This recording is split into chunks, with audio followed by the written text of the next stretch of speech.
मैं डॉक्टर मंजू कंचल, सह आचार्य मीरा कन्या महाविद्यालय, MA final history unit paper second की यूनिट 4 में दूसरा वीडियो हम जो देखेंगे वह है कृषि के व्यावसायीकरण में वैदेशिक व्यापारिक वस्तुओं का उत्पादन किस प्रकार से भारत में प्रारंभ हुआ और मध्यकाल में विशेष रूप से सल्तनत और मुगल काल में विशेष रूप से मुगल काल में किस प्रकार से प्रारंभ हुआ, इसका अध्ययन आज हम करेंगे।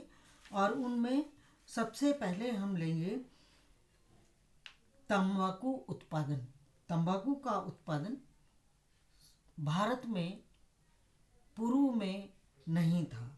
17वीं और 18वीं शताब्दी में तंबाकू का उत्पादन महत्वपूर्ण उद्योग के रूप में भारत में प्रारंभ हुआ और अकबर के शासनकाल में तंबाकू की पौध के विषय में यहाँ तक कि राजस्व विभाग को भी ज्ञात नहीं था, लेकिन 16वीं शताब्दी में इसके उत्पादन के बारे में जानकारी प्राप्त हुई और इसका जो पौधा है वो पुर्तगालियों के द्वारा भारत में सबसे पहले 1613 ईस्वी में लाया गया और सबसे पहले भारत में गुजरात में इसकी पौध प्राप्त की गई और इसके उत्पादन की जानकारी फिर भी हमें प्राप्त नहीं हुई। और कुछ समय के पश्चात क्या देखते हैं कि भारत में तंबाकू के उत्पादन में आश्चर्यजनक विकास प्रारंभ हुआ। इसी प्रकार से वैदेशिक व्यापारिक वस्तुओं में एक और है नील और रंग की पौध, जो कि कृषि प्रधान उद्योगों में महत्वपूर्ण स्थान रखती है। पूर्व में सफ़ेद वस्त्र धारण किए जाते थे और 16वीं और 17वीं शताब्दी में वस्त्रों को रंगने के लिए किसानों के द्वारा प्राकृतिक रंगों का प्रयोग किया जाता था, लेकिन धीरे धीरे प्राकृतिक रंगों के उत्पादन के साथ ही लाल रंग का उत्पादन प्रमुख रूप से किया जाने लगा और जो वस्त्र थे उनको गहरे लाल रंग से रंगा जाने लगा, जिसका प्रमुख रूप से हमें उत्पादन तटीय क्षेत्रों पर देखने को मिलता है।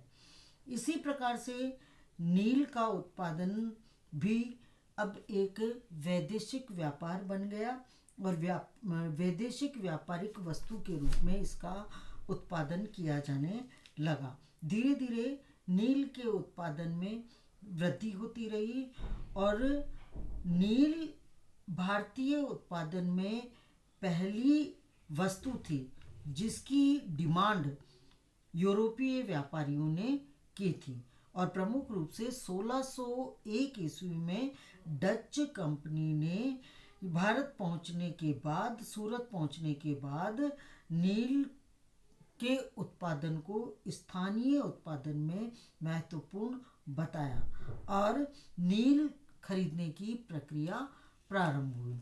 तो भारत में नील का जो उत्पादन है वह गंगा के समतल प्रदेशों, सिंध, गुजरात, दक्षिणी बंगाल आदि स्थानों पर किया जाने लगा और उसमें से पहले भी हम अध्ययन कर चुके हैं कि सरखेज, लाहौरी नील आदि उस समय प्रमुख पाई जाती थी और लाहौरी नील सबसे प्रसिद्ध मानी गई और भारत से बाहर भी इसका निर्यात किया गया। और ये भी पहले हम पढ़ चुके हैं कि बयाना के आसपास जो नील उत्पन्न की जाती थी वो शुद्धता और श्रेष्ठता की दृष्टि से प्रसिद्ध मानी जाती थी।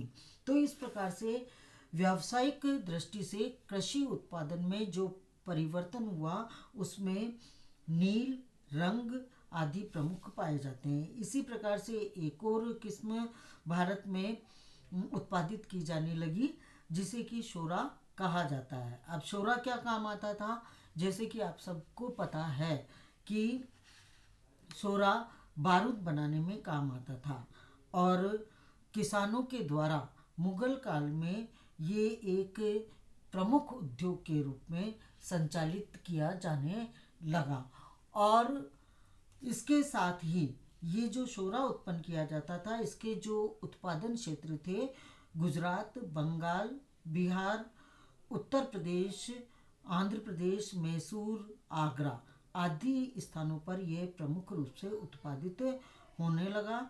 और गुजरात में भी बोहरा मुसलमानों के द्वारा, ये किसानों के द्वारा इसको उत्पन्न किया जाने लगा। अब इसकी शोरा को बनाने की विधि क्या थी, उसमें भी जो भारतीय शोरा की जो उत्पादन स्थिति थी, और यूरोपीय व्यापारियों के द्वारा जब भारत में इसकी डिमांड बढ़ने लगी, तो उसके कारण मुगल कारखानों की स्थापना भारत में की गई और 17वीं शताब्दी तक आते आते इसकी उपयोगिता में वृद्धि होती चली गई। तो इस प्रकार से हम क्या देखते हैं कि शोरा का उत्पादन भी एक व्यावसायिक उत्पादन की दृष्टि से कृषि उद्योग में शामिल किया गया।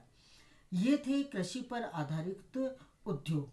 अब इसके अतिरिक्त हम खानों से जो धातु प्राप्त होती हैं, वो भी इस काल में प्रमुख रूप से व्यवसायीकरण की तरफ आगे बढ़े।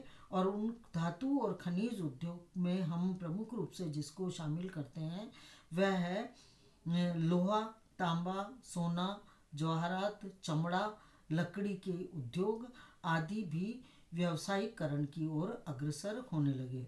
और 14वीं और 15वीं शताब्दी के अंतर्गत दस्तकारों ने, जिसमें कुछ हमारे इतिहासकार हैं, उन्होंने इसका वर्णन भी दिया है हमें। उसमें अल उमरी लिखता है कि उद्योगों में शिल्पकार और कारीगर लोहे के उद्योग की उपयोगी वस्तुओं का उत्पादन करने लगे, जिसमें तलवार, धनुष, भाले, विभिन्न प्रकार के अस्त्र शस्त्र, कवच आदि बनाने लगे। सुनार जो था वह कढ़ाई का काम करने लगा। काठी वाला हर प्रकार की हस्तकला में विभिन्न प्रकार के कार्य और उत्पादित वस्तुएं बनाने लगा। इस आधार पर हम ये कह सकते हैं कि उस काल के अंतर्गत न केवल गृह उद्योग प्रारंभ हुए कृषि पर आधारित, बल्कि खनिज और धातुओं पर आधारित उद्योग भी गृह उद्योग के रूप में विकसित होने लगे और उनका एक विशेष वर्ग हमें समाज में देखने को मिला। इब्न बतूता का एक वर्णन हमें प्राप्त होता है। वो कहता है कि दौलताबाद में हीरो की दृष्टि से उत्कृष्ट उत्पादन हमें देखने को मिलता है। उसी प्रकार से हमें बहुमूल्य धातुओं में हीरा और सोना का उत्पादन देखने को मिला। सोने का उत्पादन के बारे में कहा जाता है कि मुगल काल में इसका वर्णन हमें बहुत ही कम प्राप्त होता है और इसका उत्पादन भारत में नहीं के बराबर था।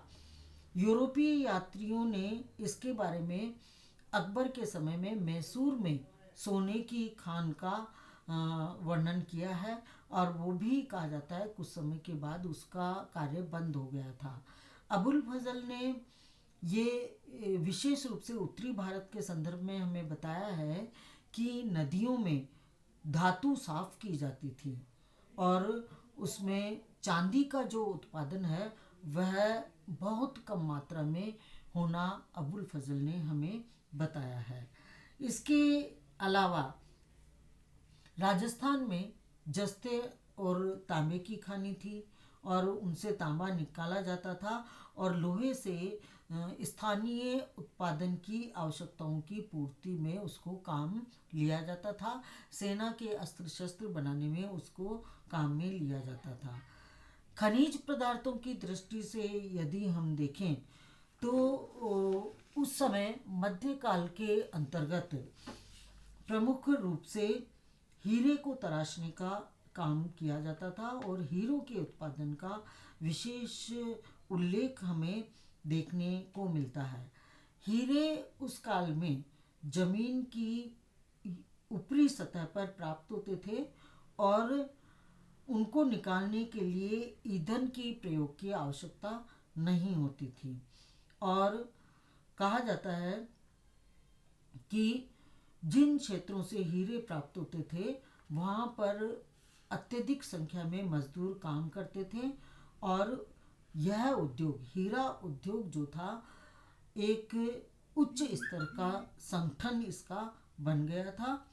और इसमें कुछ विदेशी इतिहासकारों ने, जिसमें टर्वनियर को हम लेते हैं, उसने ये कहा है कि यहाँ पर भारत में इस उद्योग के संगठन के बारे में लिखते हुए यहाँ प्रशिक्षित जोरी की बारे में उसने वर्णन किया है। और ये भी कहा है कि 17वीं शताब्दी में मुगल काल में जब वो यहाँ प्रतिनिधि के रूप में आया था, तो उसने दक्षिणी भारत में विभिन्न क्षेत्र देखे थे, और उसमें कई ऐसे रेतीले क्षेत्र उसने दक्षिण भारत में देखे जो कि हीरो को चलनी से छान कर निकालते थे। और एक दूसरा जो क्षेत्र उसने देखा वो था कीचड़। कीचड़ में से उसको हीरो को प्राप्त किया जाता था और उसको धोया जाता था और धोकर उसको निकाला जाता था। तो इस प्रकार से हम क्या देखते हैं कि हीरो हीरा उद्योग के संदर्भ में औद्योगिक संगठन की स्थापना भारत में हो चुकी थी।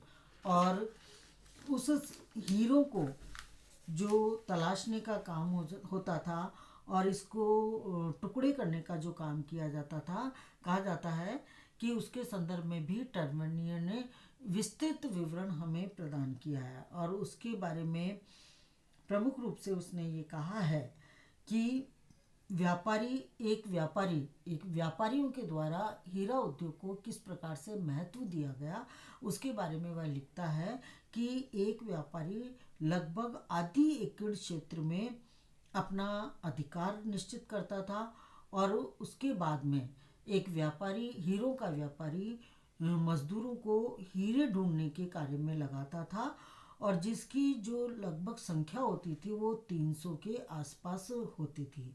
अब इसकी हीरो को खोजने की विधि क्या थी, उसके बारे में टर्वनियर ये कहता है कि मजदूरों के द्वारा जो सतह होती थी, मिट्टी की सतह होती थी, उसको खोदा जाता था, और उसके बाद जो मजदूर होते थे वह उनको मटकों से पानी लाकर उस मिट्टी पर डालते थे, और जब वो पानी के बहाव के साथ दूसरे मिट्टी दूसरी तरफ बहने लगती थी, तो उसको छाबड़ियों से हवा की सहायता से मिट्टी को सुखाने के बाद उड़ा दिया जाता था, और इस प्रकार से हीरो का कच्चा मटेरियल इकट्ठा होता था।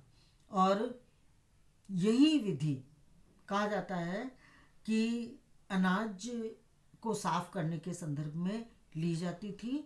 और इस प्रकार से जो हीरा उद्योग था उसके कारण मजदूरों को, लोगों को वो अत्यधिक मात्रा में अत्यधिक संख्या में काम देने का काम करता था।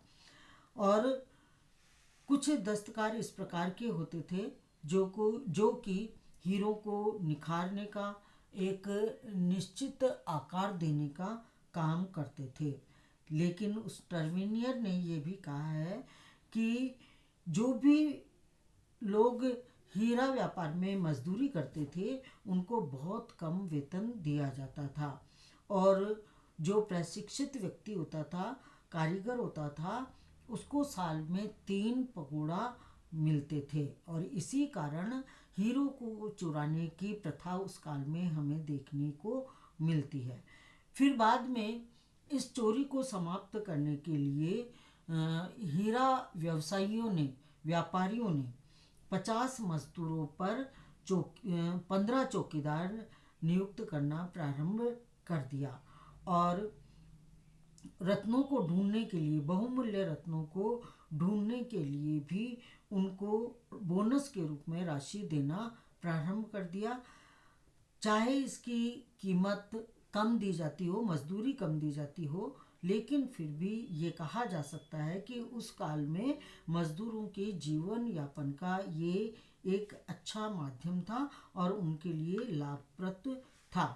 फिर कालांतर में इसका व्यापार बढ़ता चला गया और हीरों का निर्यात विदेशों में भी होने लगा। और जिस स्थान से सबसे अधिक इसका व्यापार होता था वह दक्षिणी भारत में गोलकुंडा था। वहाँ से इसका सबसे अधिक व्यापार किया जाता था। और टर्विनियर ने छोटा नागपुर के एक और उदाहरण दिया है कि छोटा नागपुर की नदी के रेतीले मुहाने पर रत्न प्राप्त होते थे और जनवरी फरवरी में यहाँ के जो स्थानीय लोग होते थे वो रत्न ढूंढने का काम करते थे। और जब नदी का जल स्तर कम हो जाता था तो और फसल का समय होता था उस समय ये रत्न इकट्ठा करने का कार्य करते थे। तो यानी जब खेती का समय होता था तो किसान खेती करते थे और जब खेती का समय नहीं होता था तो बचे हुए समय के अंतर्गत ये रत्न ढूंढने का कार्य करते थे। और इस संदर्भ में टर्मिनर ने यह भी कहा है कि 8,000 लोग इस काम में लगे हुए थे। और दक्षिण भारत में नियमित रूप से कुछ क्षेत्र इस प्रकार के थे जो कि हीरो का कार्य भी करते थे। और इस प्रकार से हम देखते हैं कि कृषि और उद्योग के क्षेत्र में आंतरिक और वैदेशिक दृष्टि से भारत में मुगल काल के अंत में 15वीं-16वीं शताब्दी के अंत में व्यापारिक वस्तुओं का उत्पादन किया जाने लगा और साथ में कृषि से संबंधित जो परंपरागत फसलें थी उनका उत्पादन भी भारत में किया जाता था। और इस सारी व्यवस्था ने इस बात को सिद्ध करने में सहायता प्रदान की कि मुगल काल के अंत में पूंजी का विस्तार हुआ, विकास हुआ और कृषि उत्पादन के साथ साथ व्यावसायिक उत्पादन का भी एक विकास भारत में देखने को मिला। व्यावसायिक फसलों का उत्पादन का भी विस्तार अधिक रहा। इस प्रकार से हम देखते हैं कि कृषि का व्यवसायीकरण, उद्योगों का व्यवसायीकरण मुगल काल की प्रमुख विशेषता आर्थिक दृष्टि से, व्यावसायिक दृष्टि से कही जा सकती है। धन्यवाद।